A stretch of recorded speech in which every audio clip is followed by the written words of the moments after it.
Hello, and welcome back. This video is about adding an explosion and some area damage to the cannonball.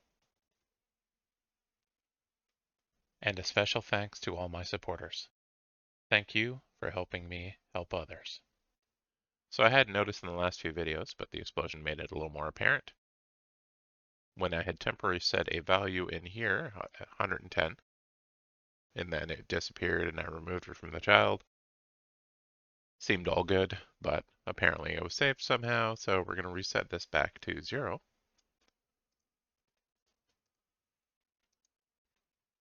And that should be fine. Again. So we're going to start by creating another Niagara system. So we right click, we go to Niagara system. In this case, I want a burst. So there's a number of options. The closest that it looks like I want is maybe either directional or omnidirectional. So I'm going to go with omnidirectional and then make some changes. Maybe it'll end up more like directional. But with that selected, then we can name our system as NS Explosion. So when we open that up, you can see over here what's happening. First thing we don't want gravity. So let's take that off. We'll take the drag off too because there's no need for it. And that looks a little better. It's just going, straight out. However, we also want to go into our initialized particle. We don't need them to last that long. So we'll set it from 0.5 to 1 second lifetime. We'll set the color to an explosion-like color, orange-ish. And that looks a little better. However, our shape right now is a sphere. And we don't actually want the elevation change, so we can switch that to a cylinder. Again, we don't need the height to be high. We can set that to 20. Radius, we can match what we're going to use for the radius at 150, and that's looking better. Now you could, like in the previous Niagara system we created, add a sub-UV animation. However, these particles are very small and they do not last long, so it's not really going to get a chance to update anyways. So we'll leave it as is. Next, to convert our cannon projectile to AoE, we can just go into the cannon projectile. We want to again override the on-hit target function. We're going to delete the parent. As a reminder, the parent has a destroy actor in it. This was a design choice at the time. We could just take the destroy actor out here and put it in our move towards after calling on-hit target. I'm going to leave it as is, but that is another option. But just stating all that because it is a reminder that we do want destroy in here.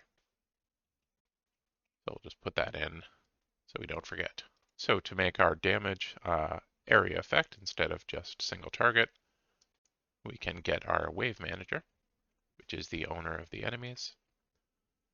As long as that is valid,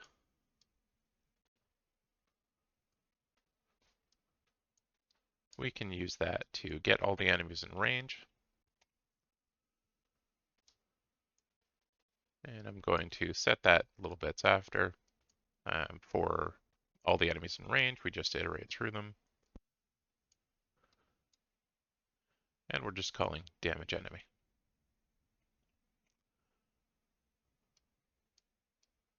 And of course, we're setting along the damage that's in this projectile.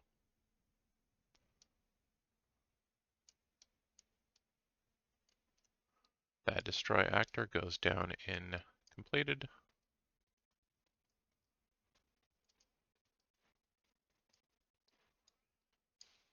And I left this open because this is where we can also spawn the Niagara system. So the way we did it last time is we attached it to the sticky mud, and the sticky mud was something that wanted to, stick around for 4 seconds.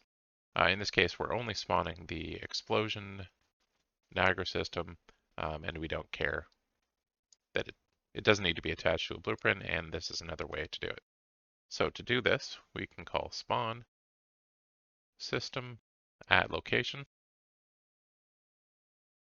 And as you can see, it takes the location, rotation, and scale, otherwise known as the transform, and it has options for auto activate, auto destroy, and some other stuff. We are going to set the system template to our explosion. We're going to be setting along our actor location.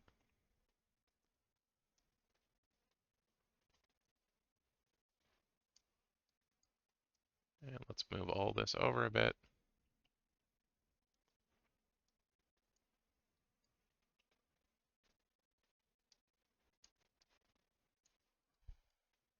And this also is used over here. Oops. Moving those things is always a little bit of a pain. We also want this out of the way. And we're going to set our radius before we forget to 150.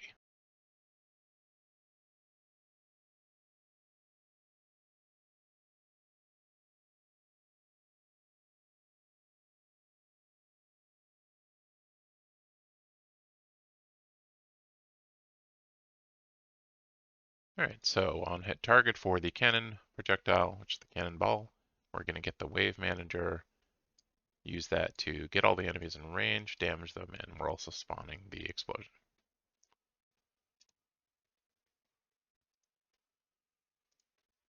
So the first thing we can check is when the cannonball goes out, you can see the explosion. We'll let that disappear, so we'll advance this frame by frame.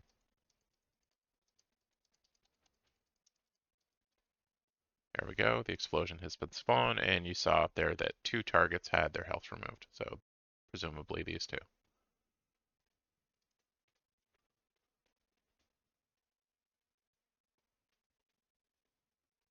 Now the explosion looks a little big. You can play around with the Niagara system.